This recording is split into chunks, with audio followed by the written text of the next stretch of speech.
When you're an entrepreneur with a great idea, it can be daunting to find funding. Startup Raven takes the process out of your hands by helping entrepreneurs connect and learn about potential investors all in one place, without any long-filled forms or 1,000 questions. Sign up for early access at Startuprad.io.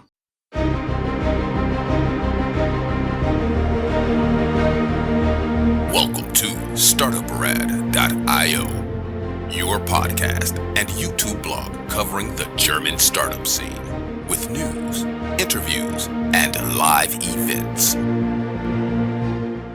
Hello and welcome everybody and Happy New Year. It's the 19th of January 2023 and this is our first interview, our first piece for this year. I'd like to welcome I may say steady guest, unofficial member of Startuprad.io, Paolo. Hey Paolo, how you doing? I'm fine, thank you, and buon anno a tutti. Happy New Year. Happy New Year. As people can already tell, you are Italian, but our frequent listeners will know that you're based in Frankfurt. You have been there an entrepreneur, set up a company. We'll soon get a little bit into that. The company was bought up by IBM, and ever since you are based there for IBM with changing titles, but you basically did the same. Your official title is, as we established before the interview, now for 3 years, the global research leader in banking and financial markets for IBM Consulting. And of course, you're also a best-selling author. I was wondering, did you already make it to the New York Times bestseller list? That's a very good question. And now, you may know well that banking books sell a lot when they talk about misbehavior of banks. I actually have the tendency of explaining how banks can behave good. Bad sells more than good, but this one has been selling very well because Banks and Fintech on Platform Economies, which is my fifth book and bestseller, has been number one or consistently within the number 5 top selling books on Amazon in the banking category over the last year. So definitely a book that resonated well worldwide, not only within the fintech community, so people that want to promote change, but also at the highest level of CEOs of financial institutions reading the material and reaching out with comments. So that was very flattering to see that effectively the audience received this content with the right enthusiastic tone. Mm-hmm. Actually, we also know that we are also heard and seen, because this is not only an audio podcast, this is not only an internet radio, but also a YouTube blog. Basically, we do run one recording and we use it for all of them. And we know our audience has a lot of decision makers, has a lot of investors, has a lot of entrepreneurs and founders across the world. Actually, at any given month, we are scoring in at least 25 podcast charts across the world.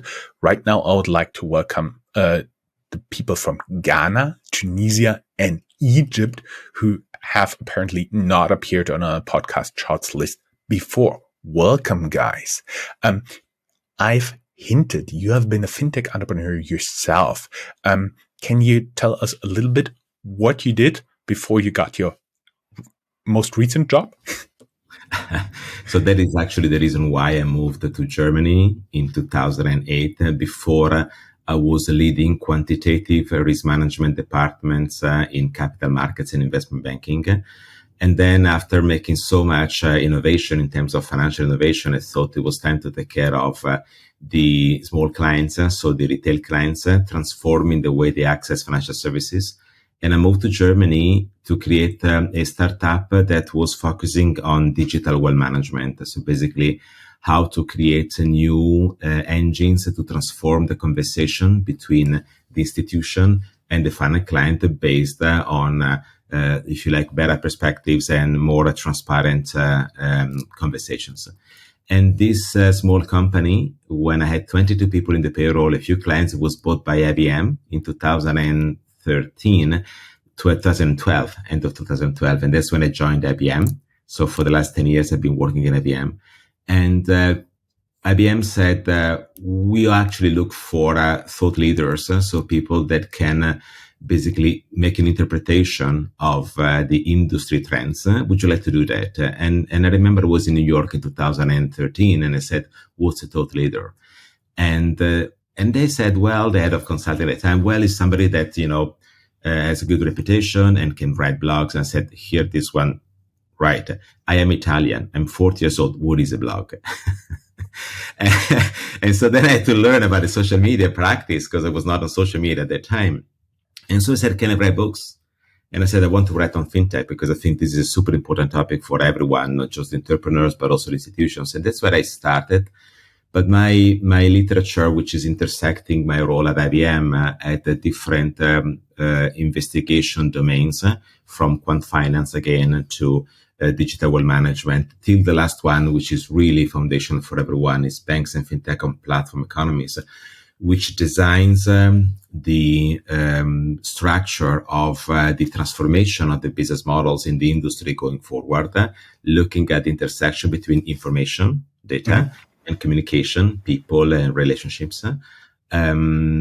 It will be presented in a few weeks to the European Commission, for example. I use it for my contribution to the European Supervisory Digital Finance Academy that takes place in Florence for the education of the executives of the European authorities. Just to give an example, it goes beyond Europe. So it's very important for regulators, for bankers, for startup entrepreneurs to understand what did not go well in the last 10 years and how to make sure that we generate value for everyone in the ecosystem going forward.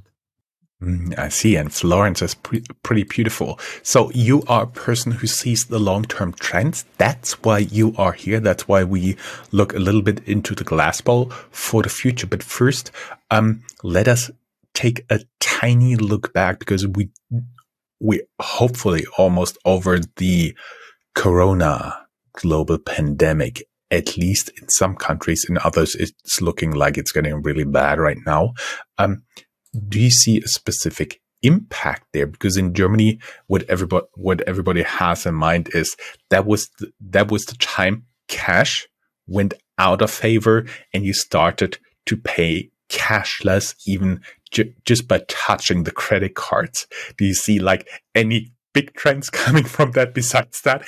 Well, I would say that Germany is still kind of a cash society compared to other societies in the world. But a little comment before we dive into the impact of the pandemic. You mentioned long-term trends. Now, it is not my habit to talk about flying cars. Maybe there will be flying cars, maybe not. What I prefer to discuss are the conditions upon which a certain future can be realized. So we always try to connect here what we see in the present or what something that just happened to infer basically how this is modifying the next step and then create a journey towards a future when value is generated. But the future doesn't happen by itself. It's made of actions that we take. So I'm trying to anchor those actions to the creation of value, right, for clients and for stakeholders. You go. I heard once a quote that forecasts are very difficult, especially concerning the future. Well, all of my literature, which is based on my theory and principles of financial market transparency, is about the fact that the future is open, which is a huge problem in banking and financial markets because the industry tends to sell predictions which cannot be sold. And that creates as consequences in the relationship with clients.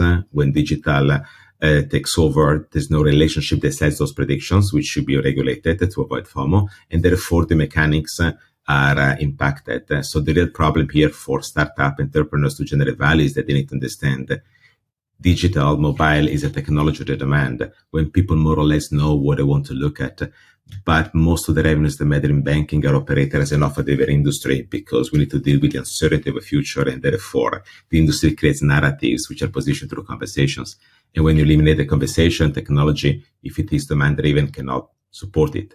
So there are techniques that can be applied to mitigate that, but first and foremost, we need to re-understand without romance the way clients make financial decisions, which differ from the way they make e-commerce decisions and blah, blah, blah. So all of this is part of my literature. Sorry, Paolo, when you talk about the romance, you refer to the time when you had a banker in a suit and a tie and a white button-down shirt, and he was sitting in a grandiose office, and the wealthy people walked in and talked for a few hours, and then they went back and left a lot of money at the bank, right? That is what you refer to. When I talk about romance, I also think about a venture capitalist that doesn't wear a tie but pretends to understand how the future is shaped, creating a hype for the valuation of a company. So that is still romance. Okay. So it's telling us stories that don't exist.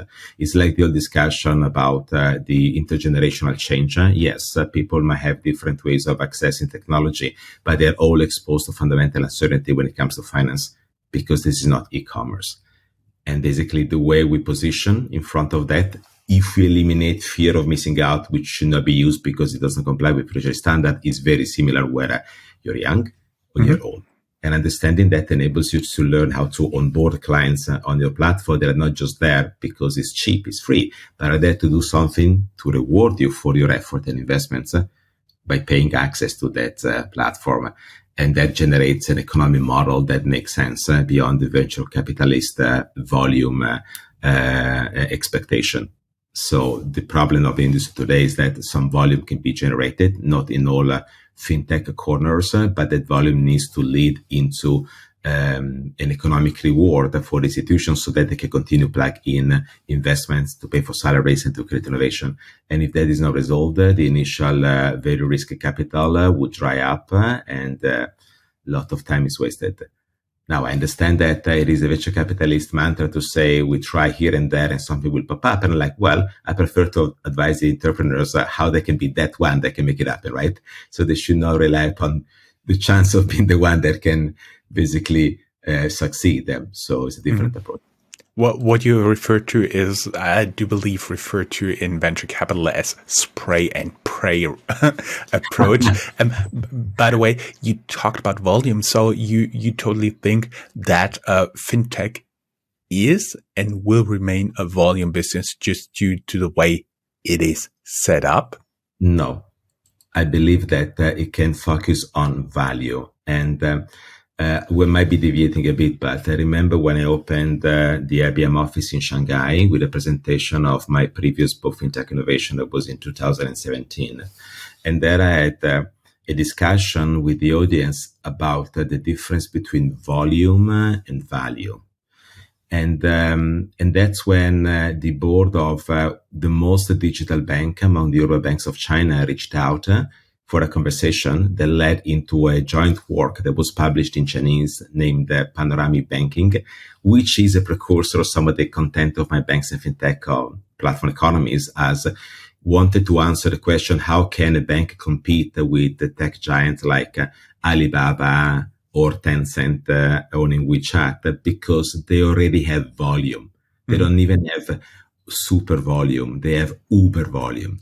Okay. So now they understood that basically they were wrong in thinking the platform strategy was to target volume competition, volume-based competition, so they had to redefine value instead in order to compete. Right. So it's different perspective between convenience and the generation of value. And so that led to interesting conversations about how to change strategy for engaging with the ecosystem around the platform interplay. And therefore, understanding this difference is important. However, volume is easy to be understood. Value requires an axiology, a theory of value. So if you do not define value, you cannot digitize it.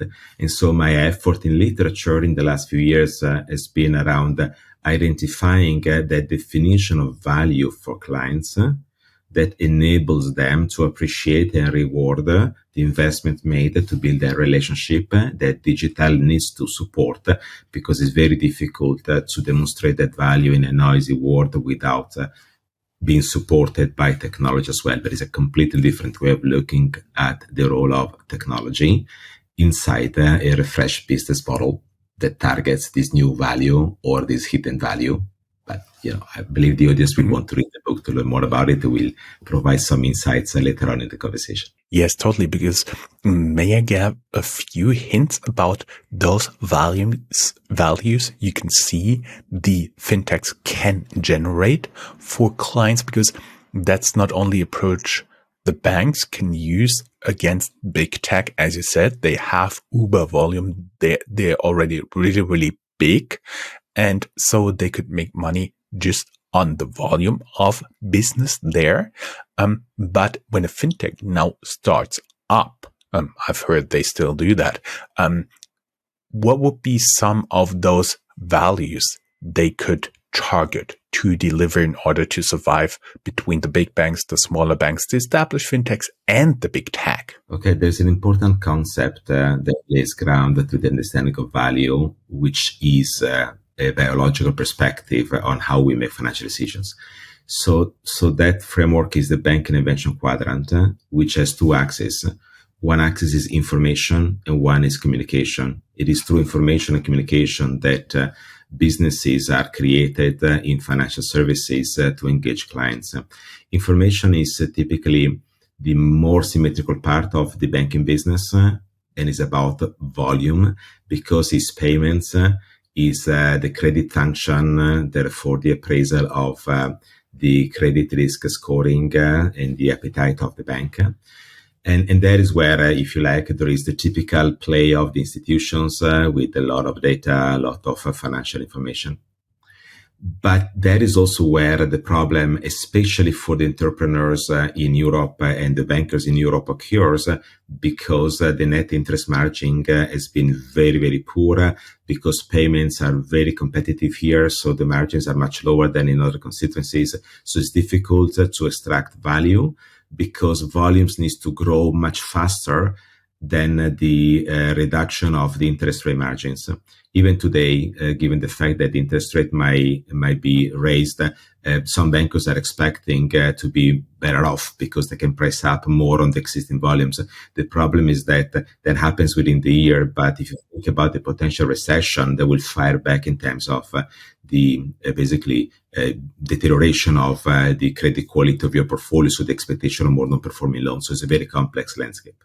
So now, if you want to operate better at the volume, okay, you really need to understand how to leverage payments, right, with the outside of the banking ecosystem to capture much bigger volumes and most likely to generate a different value that is not there in the transaction. So volume is typically about a price you tag to each transaction. But as the price goes down and down, the transaction can be limited in your banking environment. You move out of that one. You use that banking capability or open banking capability with a fintech to eliminate the friction in an external ecosystem. And you allow that ecosystem to create new value on the interplay of individuals, of companies, of corporate. And therefore you try to grab that value, which is the value of accessing a non-banking platform where banking is there to eliminate the friction. So the balance between the transaction revenue and the non-transaction revenue is in favor of the non-transaction revenue. But of course, right, there are some elements that participate into the whole chain that are shared among the parties. But so banks are now learning that they need to be orchestrators of those ecosystems to grab that new value, or they need to be, if you like, participants in a way that they know how to grab that value. Right. So that really means resolving the business problem of clients, which is not finance. Finance is not the problem. It's always an enabler. Right. So it's not finance. It is solving the business problem or the personal problem. And then you have the other type of value that, but you have a question, goes in the direction of communication. So the other axis of the quadrant. Yes, where to start and where to stop. First, for everybody who doesn't have a finance background, the interest rate margin is just, to make it very simple, you give me money, I give you 1%, I lend it out the credit for 8%. Between 1% and 8%, there's 7%, and that is the interest rate margin. Yes, so basically when the interest rate is high, so you can add the spread on top. That is the money you make with the client. So the coupon you pay when you have a mortgage, right? All of the payments you make. When the interest rate is low, also the spread on top of the interest rates is lower. So the bank will get less money from you. So you know that you have zero interest rates, your mortgage is cheaper. If you have 5% interest rates, your mortgage is higher, more expensive for you. And that corresponds to more money that get into the bank. But then the bank has to use that money to remunerate a variety of things. right? So the other side of the game, because they take money and they need to reward the money as well that they lend to somebody, or the credit risk, right? Because the healthier economy, the lower the credit risk, but the recession economy implies defaults, which unfortunately occur because not everybody can make it in their business life, and that might impact basically the healthier performance of financial institutions and actually create more problems. So all of these intricacies are at play today in a very different way compared to the world that we were used to live in before the global financial crisis. I know that a lot of your audience, Jörn, is very young. I'm 52 years old. So, but before 2007, the world was basically different. The business world for the good and also for the bad in many cases.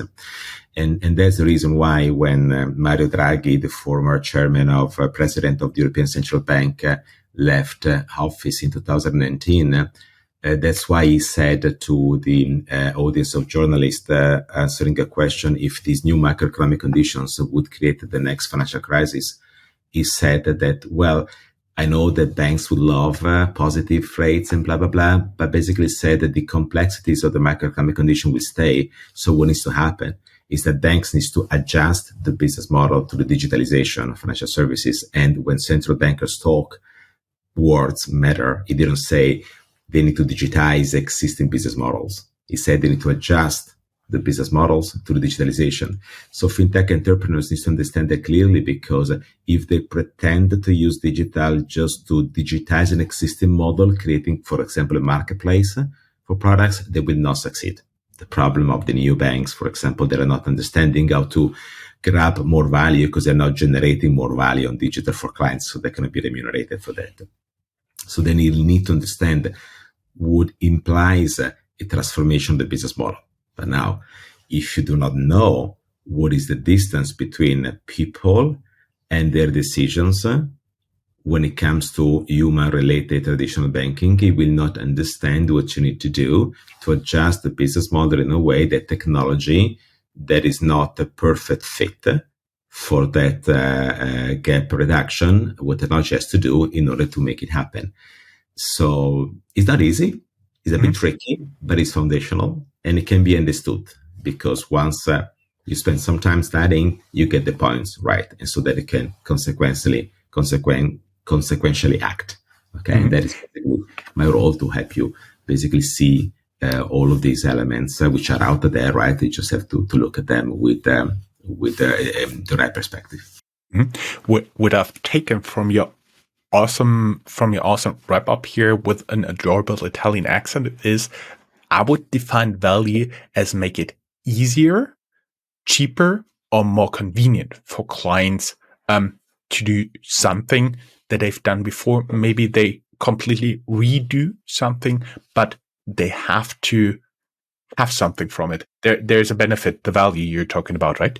Yes and no. Convenience is about information. It's not about communication, which is another axis for value. And as I said, convenience is a race to zero prices. So at some point, you will not be able to price that convenience anymore. It's like you had to, go to the post office when you wanted to buy something on Amazon, and now you pay for one click. At some point, you assume that you're not paying for that.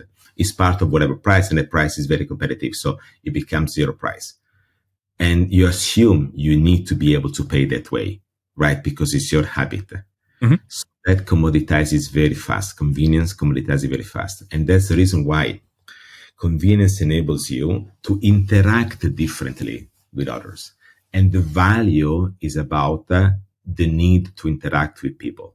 And therefore, the value is in accessing the platform, is not in the convenience of the individual pieces, which get commoditized and sooner or later insourced on the platform by the platform orchestrator.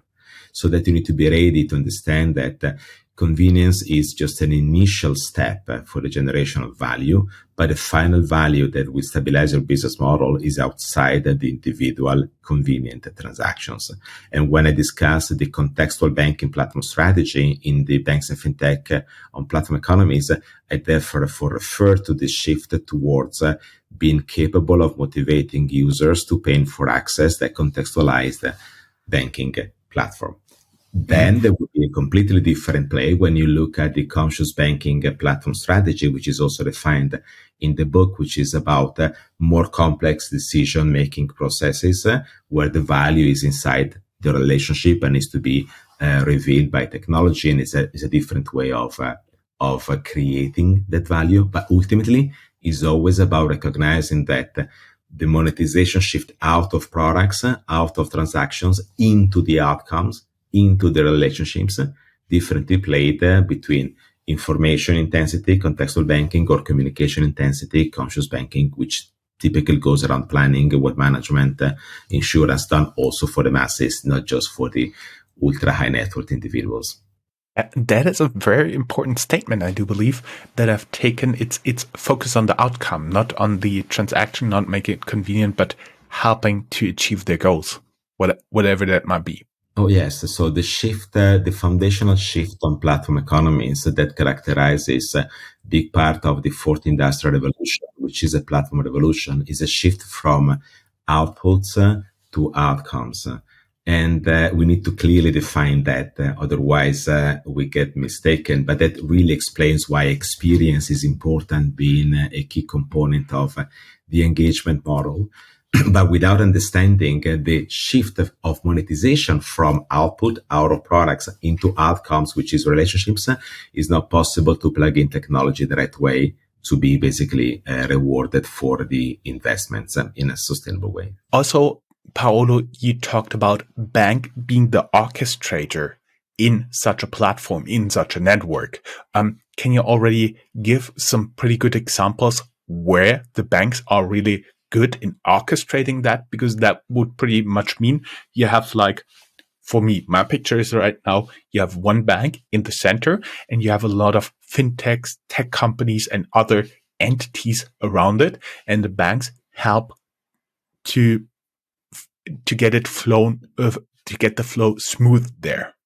Okay, so there would be two very different examples. I mentioned for information and communication, I mentioned new value generated out of volume, and then I mentioned hidden value, which is revealed inside the relationships.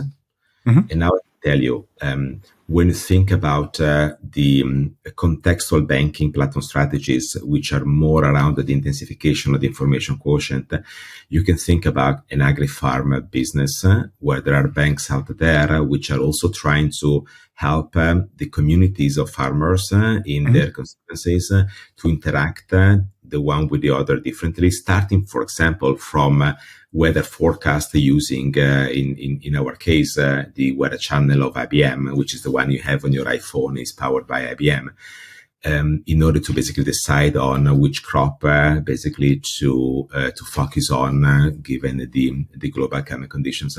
But then delves into how they can sell basically their harvest and how they can be paid and how they can lease the machinery and so on and so forth. But you see, those are buy-side opportunities of a platform which is centered in smoothing the supply chain, the interactions among economic actors for a certain business or a variety of different businesses. So now this can be generated by a non-bank, but there are now banks that want to be in that game, creating on the side an orchestration of those ecosystem platforms, so platforms that basically operate at the level of making an ecosystem functioning with digital in better terms. On the other side, you have banks which are now focusing on enriching the advisory relationship with clients, recognizing that, think about the US, you can now access an ETF investment for zero embedded fees. And if you don't have an embedded fee, you cannot remunerate the linear value chain that goes from the manufacturer to the distributor, right? And there is a reason why, for example, when I've been keynoting for BlackRock, opening some of their key conferences before the pandemic, and I crossed Larry Fink at the main stage of Morningstar in Chicago in 2017. And I remember Larry Fink, the CEO of BlackRock, which is the largest manufacturer of investment products in the world, saying that he wanted 7 to 10 years from then, 2017 speech, 30% of his revenues not to come from products but solutions. What he meant is that the products, the transactions are in a race to zero prices. So the value will be positioned at the level of the relationship between the bank, the advisor, and the client. That needs technology to be orchestrated and to scale, because you need to go beyond the number of clients you can manage in an individual relationship. So those guys are understanding this element as well. So now what happens is that somebody can also orchestrate that advisory platform. So the advisor is a network of individuals that require support by technology to basically give a shape to the conversation with the clients in a way that they're not inside the prediction of products, but they're inside the resolution of the needs of individuals. So it's a planning perspective, it's a goal-based wealth management or a goal-based investing, basically conversation. And there you see again that as on a platform, you need to have the whole life of an individual using also information with more completeness. You have two elements that are part of a banking business model. One is the liabilities, that means the mortgages, the loans, right? The liabilities of families and corporate. Mm-hmm. And on the other side, you have the investment opportunities or the insurance needs. Now, most of these products on the asset side commoditize. So you cannot personalize on those. That's another mistake of the fintech entrepreneurs focusing on personalization around assets, products, which are all basically highly correlated. Think about the tech stocks. Most of them went down the same way in the last year. So stories, correlation. Now, the personalization occurs always when you look at the liabilities of individuals, because you have two children, I have none, right? And so on and so forth. So now what happens is that by seeing the client holistically inside the institution, not anymore siloed inside different business units, you can create incentives so that beyond the pricing of credit risk, market risk, which you have to do anyway separately, you come up with an understanding on how clients can pay for accessing that advisory platform. And so the role of the bank being capable of using technology and investing in technology is allow a variety of individuals that by themselves cannot do that to have a mean to reach out to their customers in a way that they can demonstrate the value of that open and transparent relationship. And there are banks which are basically doing that. You can think about the role of UBS or Morgan Stanley. Now, they're not down the line to me in terms of doing it all as it should be done. Okay, so there are still gaps between what I see and what they've been doing, but I see that they're moving in that direction to be orchestrators of planning and advisory platforms. Mm-hmm. I see. That also means the investment approach some VCs right now have in terms of fintech is very much focused on products. And you, if I understand you right, that may be the wrong approach for long-term success of the companies. Well, yes. I would also say, when I was an entrepreneur myself, I was more a scale-up than a startup in intentions. Okay, so the venture capitalist might want to, get the bank, and then you can sell to somebody else, get somebody else in, so they get their reward anyway. Okay, all the way through. The thing instead is to have a long-term investing perspective. So you need to ask yourself how that company evolves beyond the initial hype, right? Or the narrative around your startup evaluation, which is a different story that I find way more interesting. Now, understanding how you evolve out of the initial simple-minded effort, because no startup can start basically orchestrating the whole ecosystem, right? So very few can do that. Is to me important because I understand if they have already defined in their business logic the limits of the initial proposition, and therefore they know that they will have to remediate it somehow along the way with partnership or with different investments. So they have a clear understanding of that. If they don't have, they fall into the romance of the individual product. Some cases can, work, but very, very few cases. And then typically those cases that work are repositioned inside through an M&A prospect somewhere else. And if they don't have the understanding, those somewhere else of what the framework is, a lot of these start losing value, right? We saw that very often in business life. So what I try to do is to make sure that we connect and we anchor the long term and the short term with clear perspective, so that we know how to save the good, so the baby, when some of the dirty water is thrown out, because not all investments will be able to resonate, right, and to remunerate risk capital. I do believe we want to talk about 2023, but we have outlook very long term, how banks and fintechs will work together, will compete with each other on a very high level. When people are now listening to this, and I do believe a few have to re-listen, I also have to re-listen to get like all the value out of that.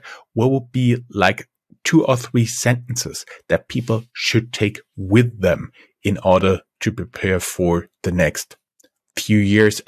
If I've heard it correctly, that are forces that will be playing out for the next 5 to 10 years, because this structure is not so easily adjustable. Plus, we have a potential recession on the horizon here.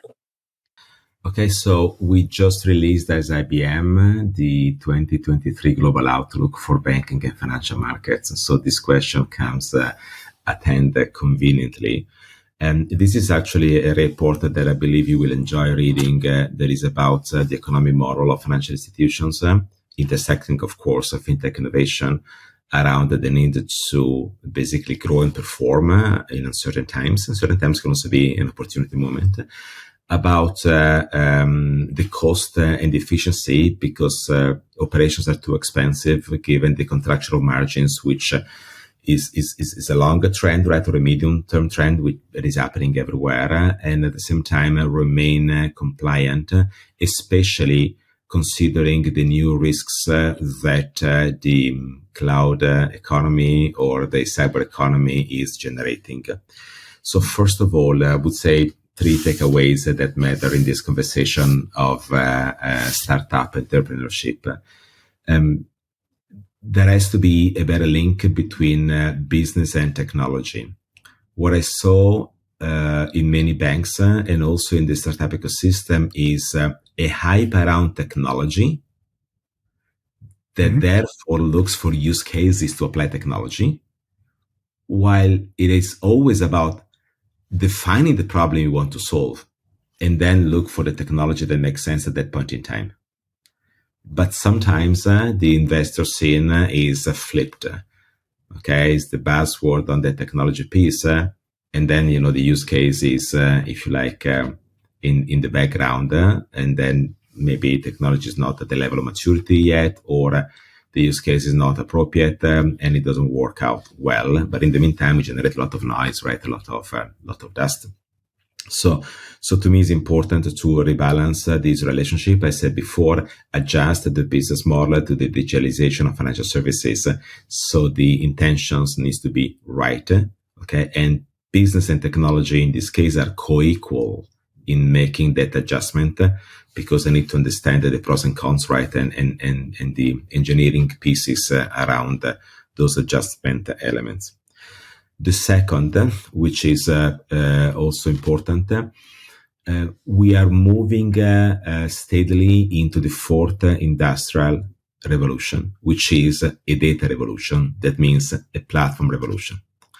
Now, that requires a higher level of openness in corporate life from the way we work and the product and solutions we deliver to customers and clients.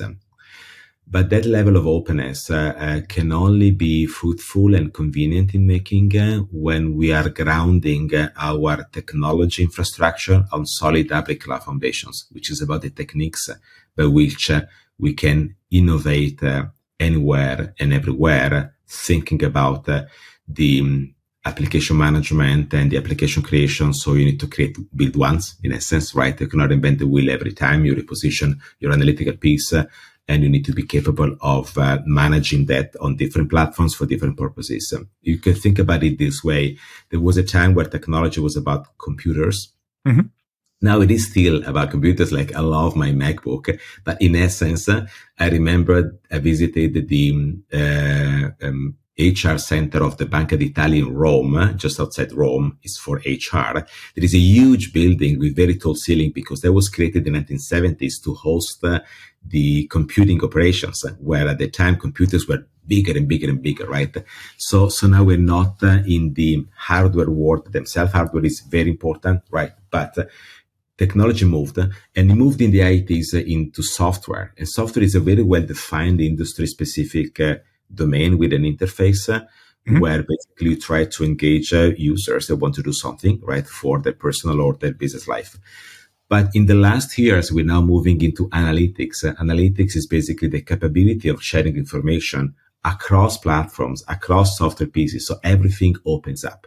So you need to understand clearly how to operate on hybrid cloud on a variety of different environments where the techniques of making the job done are important. Otherwise, you start up your company, your bank, your new bank, your startup, and then you don't know how to blur the line. I said before, it's not your initial product. Immediately know that will not be sufficient. So everything you create to create that first product or solution needs to be capable of transforming, being flexible to generate something else.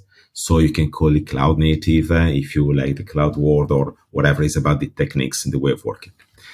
And this realization is happening now in banking as well. I think that after the first years and after the pandemic of like hyperscaling access on cloud, they realize that the connecting point between the infrastructure and the way of working, that is the people, right, is always a secret sauce in everything.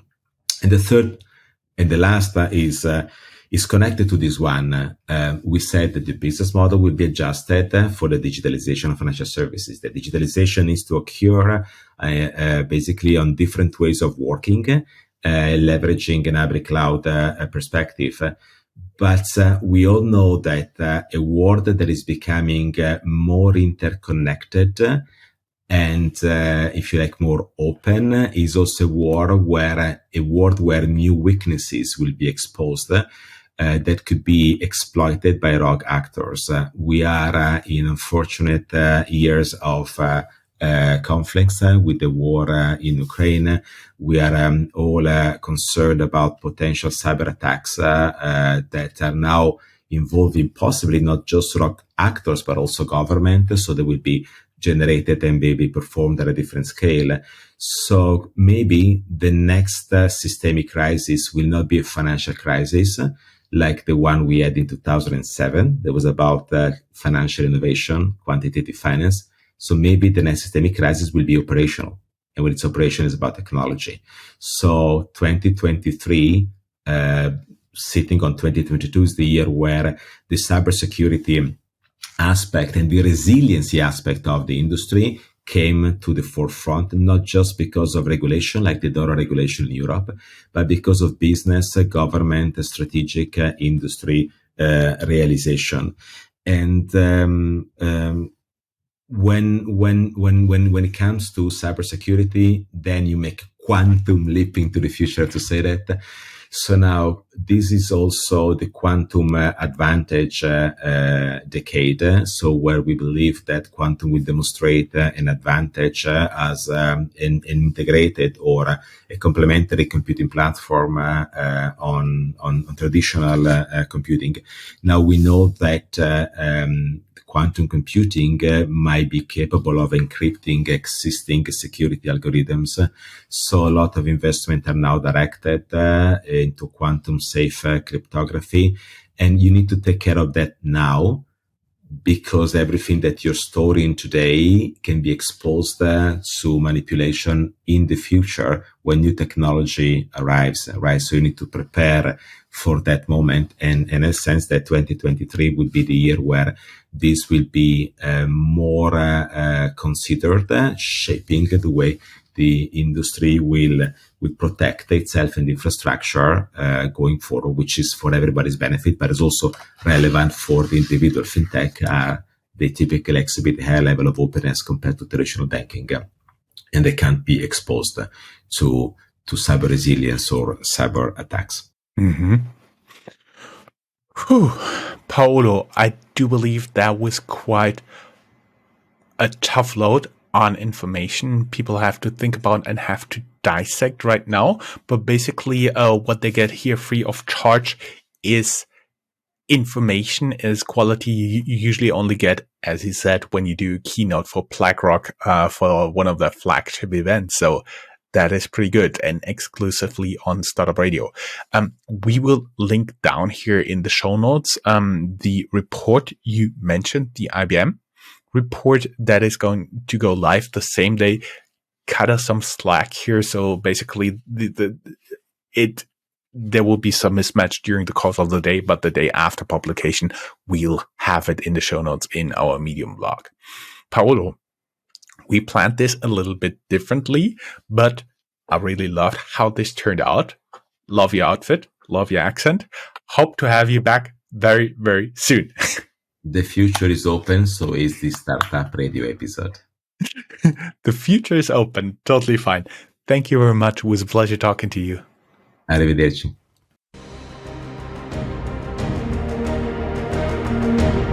That's all, folks.